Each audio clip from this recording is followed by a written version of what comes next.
So, you little internet devils want to learn about the movie 9. Well, Lish and Stu will tell you.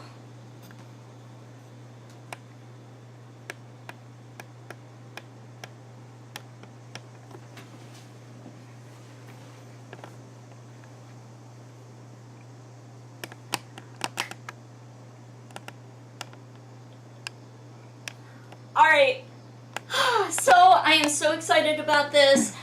Get ready to take it all as we get a call from the Vatican to discuss a wonderful piece of cinema Italiano, the movie 9.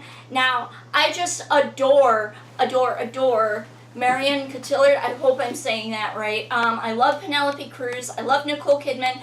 Dame Judi Dench, amazing. The songs in this are lit. I love it. What? The songs, they're amazing! There's a song in it, but it's not a musical. What?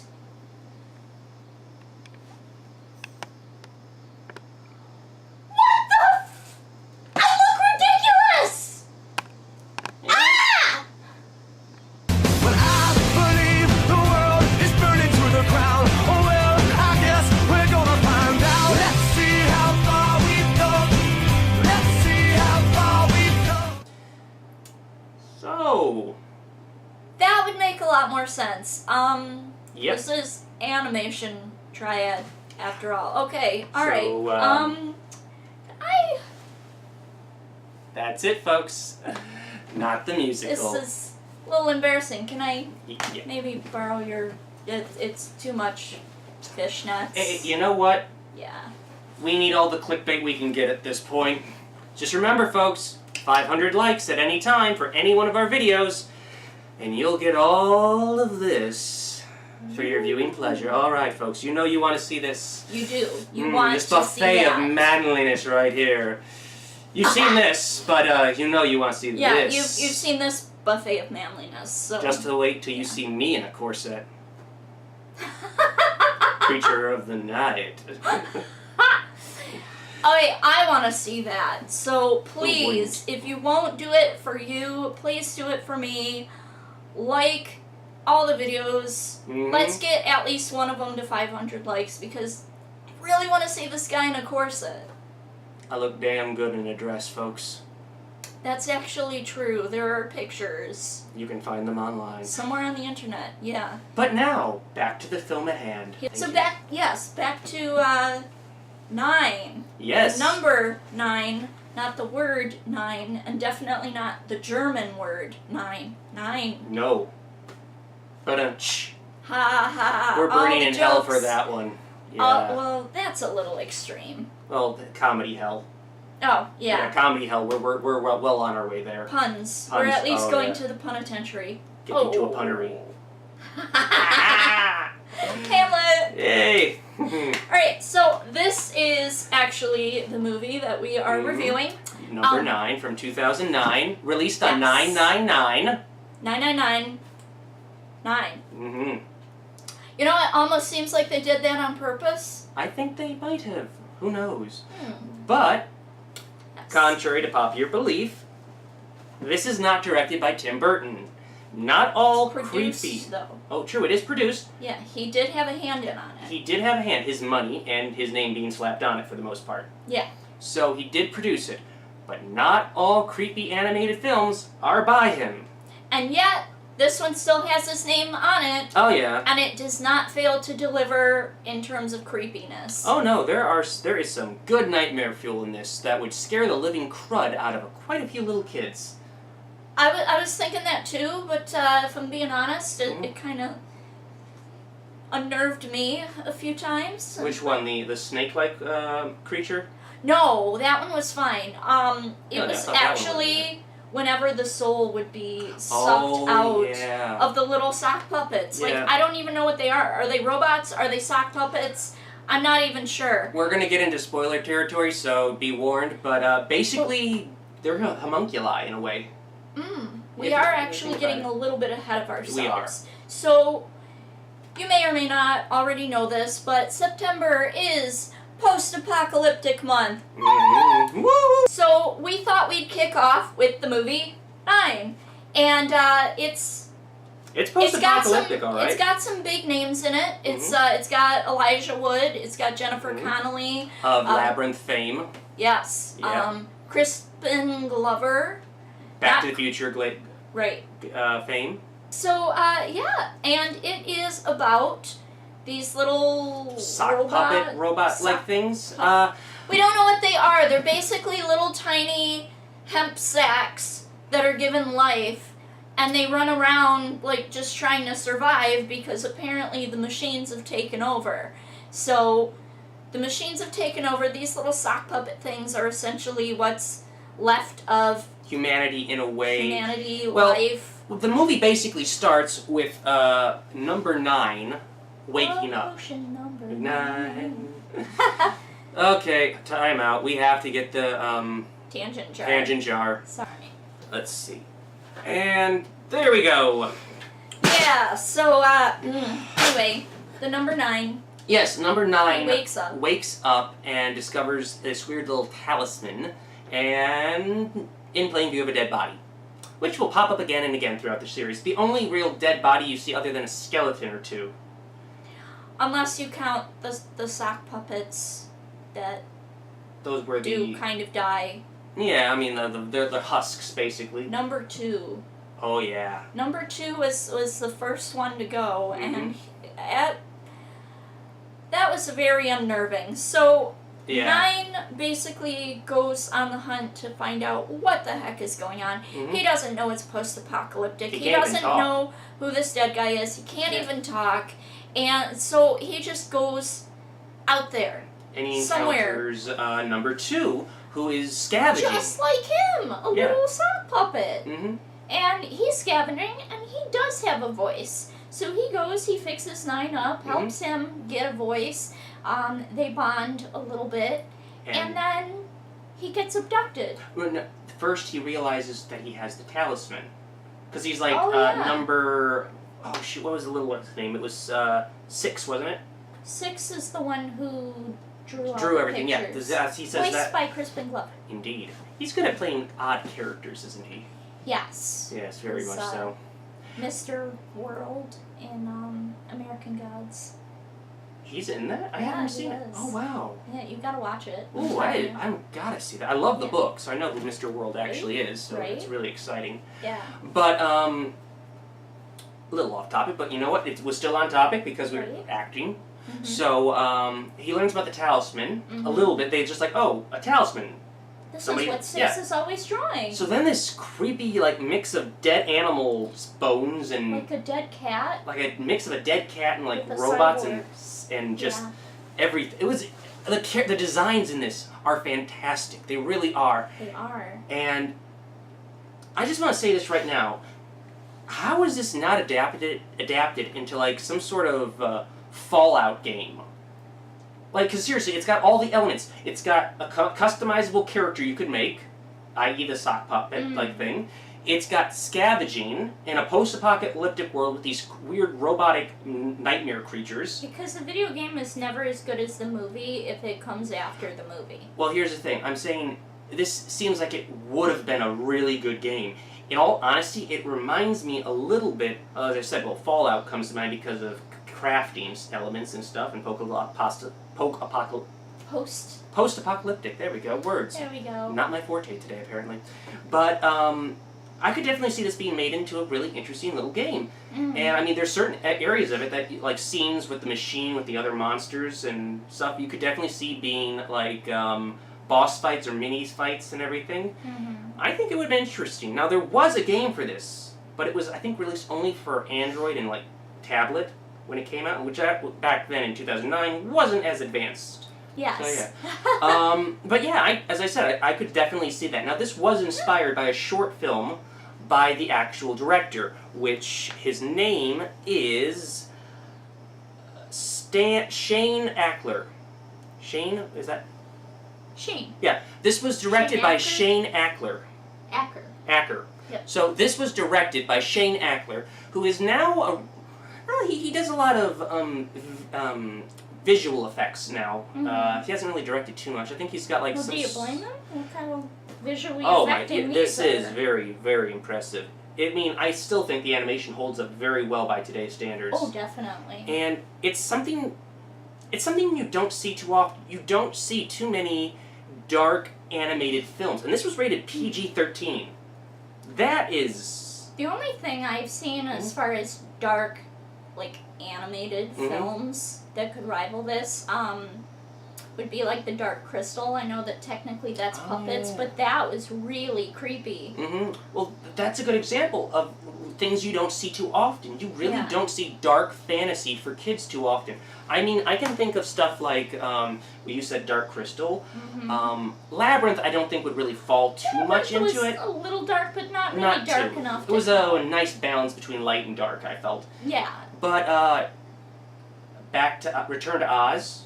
Remember that with the Oh Wheelers? my God! Yeah, that wasn't animated, but that was really. That's a dark fantasy film for kids. I was a grown-ass woman, and the electroshock scene just. Whew, The Wheelers scared my sister for years. Unnerved me. kind of feel like maybe we both need to put money in on that. Yeah, we do. Yeah. So yeah, you're right. We both need to pay for that. Yeah. So yeah, with dark fantasy, you only see a handful. And now in terms of animated dark fantasy, I can only think of like Coraline, Oh yeah, that one was a Nightmare little Before dark. Christmas, definitely. The Corpse Bride. Corpse could've been Bride, yes. considered dark. Yeah, I could definitely see that. Then you have Kubo and the Two Strings.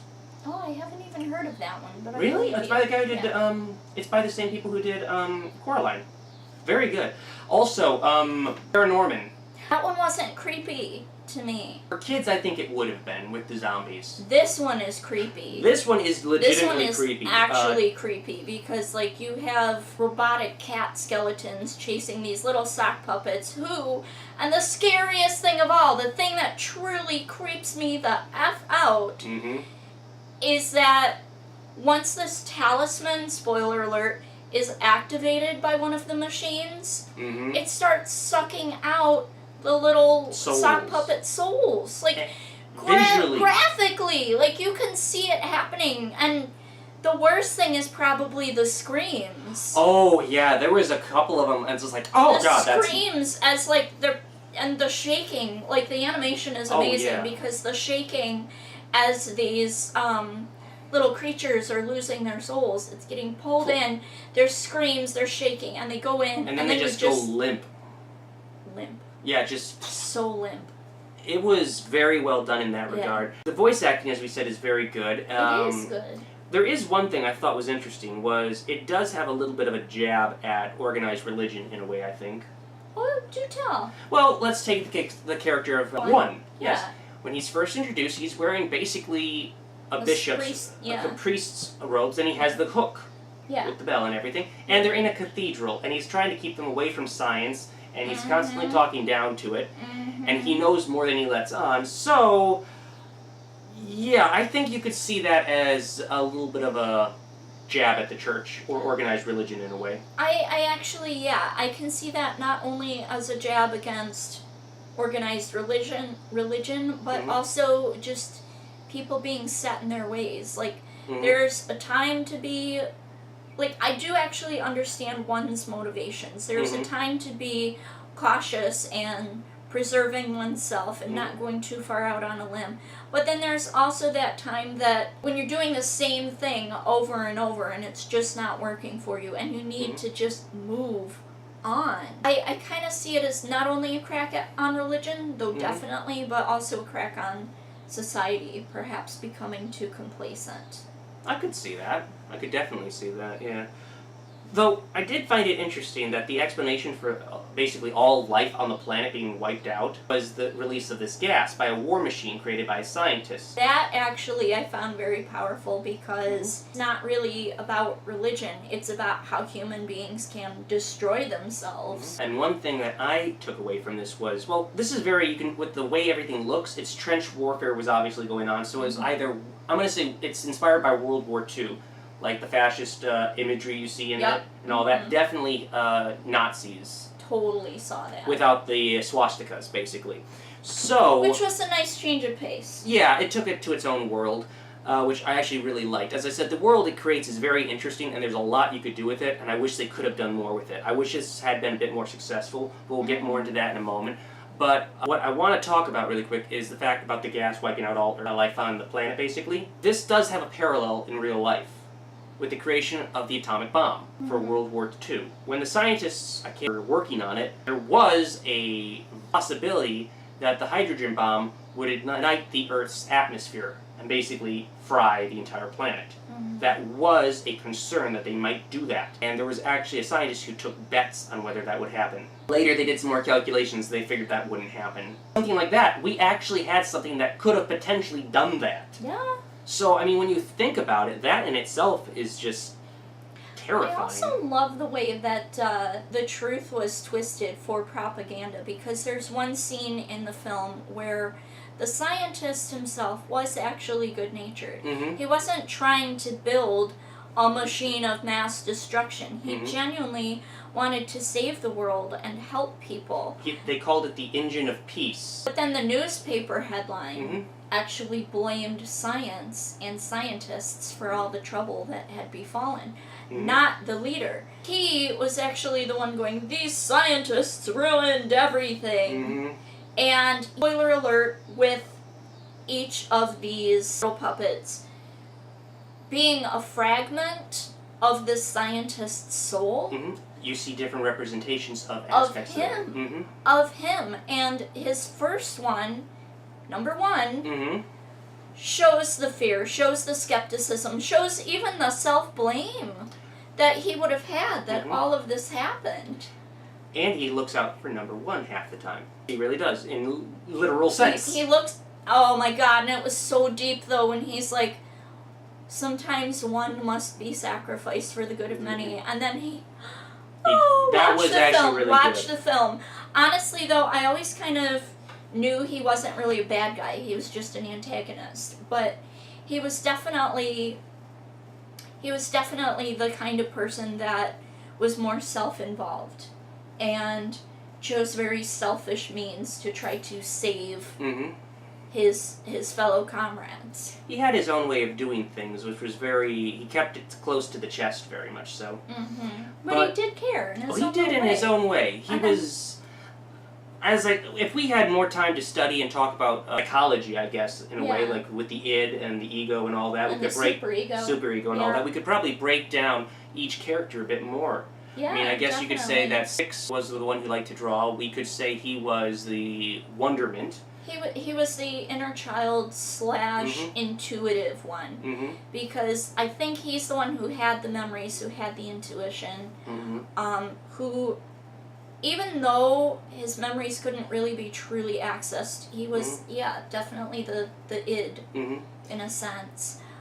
2 was the humanitarian. Very much so. 3 and 4, I don't know Knowledge why they and chose. memory. Ah. Think about it, because I was thinking about. I was gonna say I don't know why they chose to make them twins. Think about No, that's Norse brilliant. mythology. The 2 ravens that Odin has on his shoulder. Yes. Thought and memory.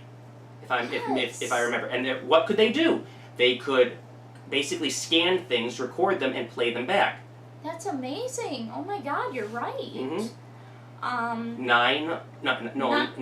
8. Well, Let's talk about 8 first. Oh yeah, but don't forget 7. Oh, 7, yes, we can't forget 7. 7 was action. She was the go-getter. She was action. She was, I think, more than action. She was competence and bravery. And I would have liked to have seen maybe more female characters in this movie, but that's the way I always tend to feel. Yeah, because... But I love the way that they represented her. Apart from all the damsel in distress, she got rescued more than anybody else, and that bothered me. But really? I thought she was rescued... No, she was rescued twice. Twice, yeah? Yeah. But how many times was 9 rescued? Quite a few times. It's different. She was held captive as, like, the means of motivating him to go forward. That was one time for motivation, so yeah, okay. Yeah, I that's always a bad otherwise, trope, I love the way that they represented her, because they didn't give her a cheesy little bow, they didn't put her in pink, they just let her look like everybody else and be badass, so I really appreciated that. I would say 8 was probably the muscle. I think he was the, well, as you said, he definitely was the muscle, because he also looked like Oogie Boogie. He did! Mm-hmm. I thought that, actually. I wonder if that was Tim Burton's little input, or him just paying tribute And he to was him. totally a magnet head. He just, like, getting high. Oh, he was. I think he was the, But the sounds were slightly pornographic. Oh my God, yes. I walked out of the room to grab something when I was watching, and I just heard that. I'm like, the. Yeah, that's a weird part to walk in on, I will say. It's a weird part to walk out of, apparently. Yeah, you just hear it. It's just. Yeah. But I'm trying to think, like, what part of the mind was he, like, the more basic instincts? He didn't really have too many thoughts of his own. He was reactionary, I guess, in a way, but he followed orders. He was. I hate to say, he was probably the worst parts of anybody. Mm-hmm. Because he tended to be A dick. mean. Mhm. Yeah, he tended to be quite mean. Quite like basic in his approach to things. Was basically just the muscle. I think he is more than one. He was about self-preservation. He would purposely throw himself in front of danger to save the other, save one I though. could be wrong about that. What are your thoughts? Yeah. What do you think 8 represented in the film? What do each of the characters, in your opinion, represent? I mean, if they Yeah. are in fact homunculus, which I actually really thought that was cool, this aspect of it, with a mixture of magic and technology, you see. Like, so it wasn't what I'd call steampunk, so to speak. Right. You could say there's elements of steampunk to it, but I would say it falls more around the lines of, like, the game Dishonored, in terms of Yeah. that combination of magic and of mysticism and machine. Definitely. Or the book Eight of Crows. But yes, it's a it's a very similar style of world they have. We'd love to know your thoughts on this. So if you have any thoughts, please leave us comments. We love Seriously, reading them. we want to know what you have to say about this film. Were you impressed with it? I will say this about it, though. The runtime, it's 2 hours. It seems a lot shorter. It really does. And I've heard It's paced pretty well. it is. It's a good but flawed film in a way. Well, yeah. Pacing was good, in my opinion, but it felt like it needed more. I agree, actually. But before we get into that, I just want to say that my personal thoughts on what 9 represents Oh, yes, is of course. The truth seeker, Mm. enlightenment. I could see it also as morality. Because he is the one, like, this is my fault, I have to fix this. But more than morality, I mean, yes, there is an element of morality, but I feel like when you're enlightened, that comes naturally. Because then you're thinking outside Yeah, I yourself. could see that. You're taking responsibility. You're not self-involved. You're not lashing out at others. Mhm. You are seeking the truth. That is a very good point. But as we said, we want to know your guys' thoughts, Yes, so please, please. let us know. So, yeah, I definitely agree with what you were saying in terms of, like, the pacing could have been better. Oh. Because while I did enjoy the pacing, I also did feel like it drug in maybe a few spots. There were a few moments which... But I also wanted more answers. Like, It's one of those things... That's, like, I needed more, but I also needed less, if that makes any sense. It does. It's something... It creates a world that you want to know more about, and I really wish they had done a bit more, like, tie-in comics or something would have worked. This is something that a tie-in comic would work with. I'm kind of glad they didn't skew the romance route. I mean, Oh, they thank danced around goodness. it a little. They danced around it a little, and I was okay with that. But I'm glad that they didn't, like, straight up, like, Yeah, force it on you. But then I have to say that would have been weird, given that the soul was like, oh my god, they're Horcruxes. Yeah. Oh. Yeah, that they've been is. split. Oh my god. The soul's been split. Oh. I'm wow. sorry, I just had this epiphany, but look, It's even green. No. The number Oh, that wow. shall not be named. Oh my god. I'm sorry, but like they are. No, that was good. No, that was good. That's actually bloody brilliant. You get that back. That was good. That was excellent. Thank you. Wow. I would have actually liked to have known how he managed to split his soul. Well, they had that little bit of like. He did kill a lot of people though, because of that machine. Yeah, you could see Sorry. that. Anyway, well, what? Well, they had that book they were showing alchemy, because that's basically with homunculi. It's a man-made creature with a soul. Most people, when you think of homunculi, you think of Full Metal Alchemists, such as with my jacket here, covered in alchemy patches. symbols. Please don't forget, I'm still in fishnets. Yeah. Yes. Sorry. Yes. So it's okay. they think of Full Metal Alchemist with those, but the actual homunculi would be closer to. Sorry about that one. Nah, Would not be that sorry. No, not really. Not really. Anyway. So it would be closer to what the character father was when he was first introduced, the dwarf in the jar. You actually saw like legitimate alchemy symbols and stuff. I believe I haven't looked up alchemy symbols in a while, but I'm pretty sure those were actual like symbols that were used for stuff. Yeah, but like I wanted to see more of the scientist go through his process, I guess, of how each of these came to be. Because while it made sense that each of these numbers were a part of him, that part also felt slightly abrupt. It was kind of abrupt, and there were some little plot points which I think were missing. Like, okay, so all the people were still alive when because they were still people living when the 1 through 8 showed up. And he was still making 9, so why did they leave him? That's the one that killed him. That's the one that killed him, but why did it take so long for him to awaken as opposed to the others? That was the thing I was very confused about, because it shows him it shows all of them together while the war is still going on. Yeah. And then it shows him sometime later, because it's never explained, like, why wasn't 9 with them originally? And I also want to know, like, this almost, to me, apologies to Stephen King, apologies to Tim Burton or whoever, Timur Bekmambetov? Yeah. I'm sorry, I'm sure I butchered that. But I do it all the time. it had just almost a Stephen King sort of ending for me, because they get together finally because this, everything comes to a head. They realize that the souls are trapped inside the machine. The machine is essentially collecting them. They release the souls to set them free, which somehow makes them all join. They go into the sky, makes it rain, make it rain! Woo! Make it rain, yeah! Well, that'd be more hail, but... Yeah, I'm paying for that one.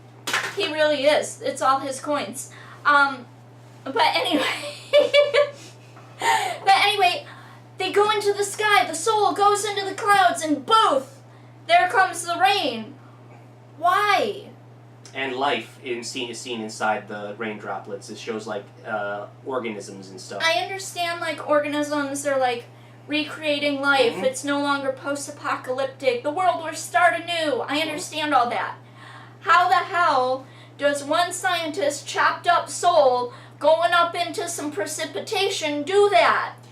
Where's the science? Alchemy! Or a wizard did it. Or in this... I would have liked to have met the wizard. Well, you already said you can't name him. He must not be named. I mean, he's got Horcruxes already. I mean, come on. I mean, yeah. Maybe this is just the Minister of Magic really screwed the pooch on this one. I think so. I think so too, yeah. But, So that part just didn't make sense to me, and I would have liked a little more exposition. I'm all game for, like, a movie letting you figure things out and have that epiphany moment, but I've seen this more than once, and, you know, I don't think I'm exactly stupid, so I would like to another thing know I'd like how to that know... happened. I feel like something was missing. There's another part I'd like to mention is how exactly were they supposed to use the talisman to begin with if they hadn't awakened the machine? Right. I'm like, so it sucked out those souls, and it was supposed to... once they took it in, wasn't it supposed to make them, like... It was his brain, and then the soul was supposed to connect with the brain. I almost feel like I was a little confused by not some all of them, and almost because, like, not all of them got sucked in, like, was that actually enough to save the world? It's a very kind of, like, when you think about it at first, it's like, oh, world's restarting. And you're like, wait a second, if there's 9 of them and only like half of them, over half of them, 5 of them were the ones that kicked the bucket, so to speak. Yeah. What happens to the other 4 pieces of the soul? I mean, they start their little nuclear family. Didn't you see Mommy, Daddy, and the twins? Yeah, I suppose so. But I mean, it's just, what, are they going to pull a Wall-E and maintain everything until humans come back eventually and evolve? It's going to be a while. I mean, going to go through some dinosaur ages probably, and... Well, all I can hope is that, you know, they put their plants in a boot and play some Hello Dolly. There you go. If Well, we that's the definitely case. had... I know, I referenced Wall-E there. No, that's all right. I was going to say they already had that little musical number with Somewhere Over the Rainbow, which I actually thought was a really cool scene.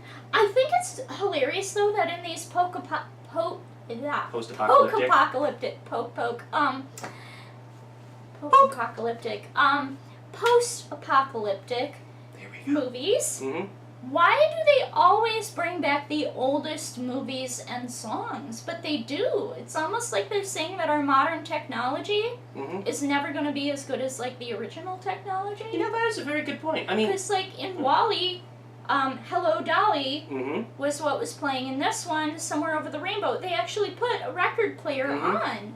A record! Well, it fits for the time period for that, because it was supposed to be like World War II-esque, or I'd say World War I, World War II-esque. So that makes sense at the time, because they wouldn't have, like, discs or anything. But for stuff like Fallout, they use older music for, like, the opening for that for some of them. I wonder why that is. I think it's set in the future, and nobody's got some techno to listen to? Well, it's... They're all listening to, like, Judy Garland and Barbra Streisand. I mean, don't get me wrong, I love both of them. Yeah, I won't go Hell, I thought this was a musical review at first. Hence the wig, but... And outfit, but, you know. And, yeah. Other such things. Broadway. Indeed. So it doesn't make sense to me why they so often juxtapose the two like that. I think it has to do with the fact that that was the closest we've come to basically nuclear holocaust. I think maybe that also... time period was when we think of, like, an more innocent age. Yeah, and at the return same to a time, simpler time. A simpler time, and also ties into the fears of that time period, which are very relevant to what's going on. Yeah. You know, so I think very profound. It's a very interesting thing. One of my favorite games of all time is BioShock, and you listen to the soundtrack to that. It's a fantastic soundtrack. I absolutely love it. And you'll see a lot of songs from that time period and stuff like that. You won't see many from, like, anything newer really from it, which makes sense in the setting for it. And it's an interesting musical choice you see in a lot of, like, post-apocalyptic stuff. And one that comes to mind off the top of my head, one of the more prevalent is We'll Meet Again. That song is played at the end of Dr. Strangelove, which, if you haven't seen it, I'm going to spoil the ending, so be prepared, do not hate me, I have given you full warning. It ends with nuclear holocaust. That song plays at the very end, implying that it's going to take a long time, but humanity will come back in its own way, possibly. That would almost make sense. I mean, when it's set, like, in an apocalyptic way, they like to play older music, especially for animated films, and I'm not sure why that is. But, is there anything else that we want to cover? Well, I'll say about this, it made its money back, but it didn't make much back after that. So I think it cost about $30 million, and it made 48 million, I think, roughly. It's a shame. It was a pretty good film. Oh, yeah, but it had a lot to go against during that time period, because that was around the same time Up came out. Coraline came out around the same time, too. Oh, okay. So, I mean, you had a lot of competition. Of the creepy. Yeah, it was the year of the creepy animated films, to some degree. Yeah. But, I wish it could have done better. I really do, because it's a pretty good film. I liked it. I would throw it on every so often just for a quick little bit of fun and creepiness if you want to get some inspiration. But with that, I think we've pretty much covered everything. I think we're pretty good. Final thoughts for me is that overall, I really enjoyed the film. In fact, I enjoyed it more this time watching it than I did the first time that I ever watched it. I think this was actually the first video that my husband and I ever went to see in a theater. Really? Together. Yeah, when we were dating, this was the first movie we went to see. But, yeah, at that time I was just like, we held hands, so I liked that. Oh, there you go. But then, like, later on, watching it again, I'm like, this is kind of deep. Yeah. Yeah, so overall, I really like it, Mhm. but I feel like it could have had a little more exposition in some spots and a little less silence, maybe, in other spots. I actually think silence works for it. I'm of the opinion that less is more when it comes to storytelling at times. In terms of that film. with Wall-E. Yeah, and I think it worked well with some of this, but as you said, some of it did drag a little bit here and there. But I really liked it too. I think it has a lot of potential, and I would have loved to see a bit more from this. Maybe some little spin-off books or something to explain it a bit more. And Fan fiction. Let's no. You know what? We're just gonna end on that note, folks. Don't look up fan fiction. It ends in tears and probably hemp burns or something. Probably. Oh goodness. Okay. It's the internet. It will. Rule 34. It exists for a reason. Don't. Wow. Just. I don't know. I'm just saying. I haven't seen it myself, but I'm not surprised. It's probably out there. I wasn't even thinking that kind of thing. I was just. You said thinking, fan fiction, and when I think fan fiction, I think, oh god, it's going to be dirty because most Yeah. 99% of it is. Okay. That's just my experience. I wouldn't know. I actually don't really read fan fiction. I just kind of thought that's most likely the only way that this is going to make a revival. If they don't revive it themselves with some kind of sequel to reintroduce the franchise that could be 9, then it really just comes down to people being inspired by the movie and creating their own content. Which I think is like kind of how we interesting. did with our review, actually. You know what? I think that's a good way of putting it. And yeah, so if you guys have any thoughts on the film, let us know below. Follow us on Facebook, Twitter, Instagram, Animation Triad. Search for us, please. Remember, get those likes up, please. We really could use that. It would be a big help. We really could use Stuart in a Speedo, because Who couldn't? Who wouldn't? I'm kind of getting... Who wouldn't want I'm all kind of getting this? sick of being the only one in fishnets. I will rock those fishnets, honey. I will rock them. I know. I will do. that's I what will I'm sing afraid of. Sweet Strands of Estite if I have to. He was gonna do that anyway. I do that on occasion. There may or may not be some kind of karaoke video of him singing that anyway, so... Maybe. You'll have to click like to That- find out. That was gonna happen. Alright. Anyway, we hope you enjoyed this. Thank you so much for tuning in with us. And we hope to see you again. That's What are right. we reviewing next week? Well, next week, we're going to have a special guest. And we're going to be reviewing a blast from the past, straight from the 80s. Dino Riders. Hey! So, stay tuned for next time, folks. As usual, I'm Stu. And I'm Lish. And this has been Animation Triad. Awkward finger guns. Awkward, so awkward. Yes, very. I can only do one. It's alright.